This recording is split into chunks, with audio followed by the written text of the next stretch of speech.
सीधा रुख करते हैं वाराणसी का, जहां हमारे वरिष्ठ सहयोगी अजय कुमार जी हमारे साथ जुड़ चुके हैं। अजय जी, आपसे थोड़ा समझने की कोशिश करेंगे। लगातार आप वाराणसी को समझ रहे हैं, इस रोड शो का क्या कुछ मतलब है और किस तरीके का वाराणसी का चुनाव 2019 को आपको नजर आता है?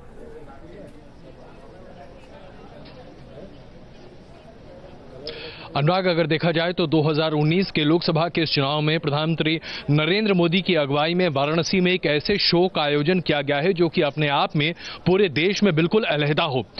प्रमुख बातें अगर आप देखें, 25 टन के आसपास गुलाब की पंखुड़ियां मंगाई गई हैं, क्योंकि इस पूरे रोड शो के दौरान 5 लाख से ज्यादा भारतीय जनता पार्टी के कार्यकर्ता जो देश के कोने कोने से इस शहर में आए हुए हैं, वो प्रधानमंत्री नरेंद्र मोदी के साथ रहेंगे, उनको देखते हुए रहेंगे, उनका हौसला बढ़ाने के लिए यहां पर रहेंगे।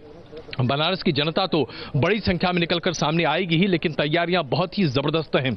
अभी हम दशाश्वमेध घाट पर मौजूद हैं और हम अभी आपको ये तस्वीरें दिखाते हैं जो यहां के पूजा की तैयारियां हो रही हैं। शाम में जब गंगा आरती होगी, ये सामने देखिए, ये मंच है जहां प्रधानमंत्री नरेंद्र मोदी खड़े होंगे और यहां से वो गंगा आरती होगी।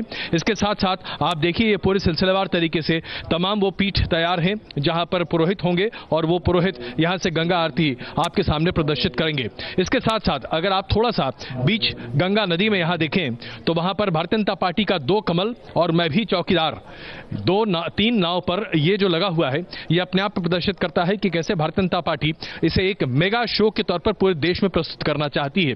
और इसके साथ साथ यहां हम आपको एक दिखाना चाहते हैं, ये सामने देखिए, एक और मंच यहां सामने तैयार है जहां से एक बहुत बड़े लेजर शो का आयोजन किया जाना है। पूरे 5 साल का लेखा जोखा जो भारतीय जनता पार्टी की अगुवाई की सरकार और उसके साथ साथ खास करके बनारस में प्रधानमंत्री नरेंद्र मोदी की अगुवाई में बनारस में पिछले 5 साल में जो यहां काम हुआ है, इन तमाम चीजों को दिखाया जाएगा।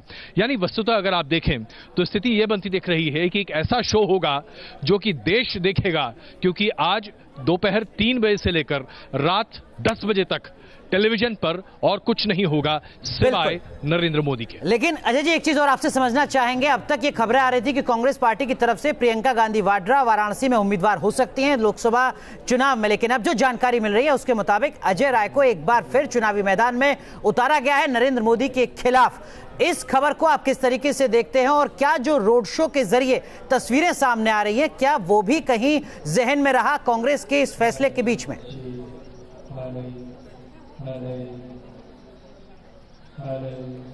अनुराग, इसे दरअसल हम कांग्रेस पार्टी के एक बहुत ही अलग नजरिया और रूप के तौर पर देख सकते हैं।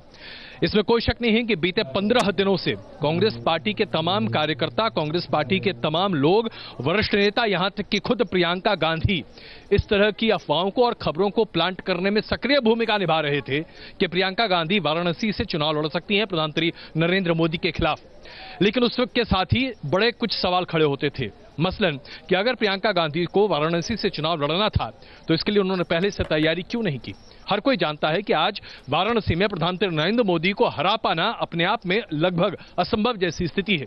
एक ऐसी कॉन्स्टिट्यूएंसी जहां से देश के प्रधानमंत्री चुनाव लड़ रहे हों, वहां से उनके हार जाने की संभावनाएं लगभग न के बराबर होती हैं। ये लगभग वैसी ही बातें हैं जब अगर मान लीजिए कि राजीव गांधी चुनाव लड़ रहे थे और सरकार में थे और कोई कहे कि अमेठी से राजीव गांधी चुनाव हार जाएंगे जी, तो प्रियंका गांधी का ये चाल, या यूं कहें कि कांग्रेस की ये चाल उसके मुंह पर गिरी। और अजय राय पहले से भी कांग्रेस के यहां पर दावेदार रहे हैं, लेकिन क्या इस बार वो अपनी जमानत भी बचा पाएंगे, ये बहुत बड़ा सवाल है। ये एक बड़ा सवाल है और इसका भी जो इंतजार करना होगा, इसके लिए भी वो 23 मई का ही। बहुत बहुत शुक्रिया अजय।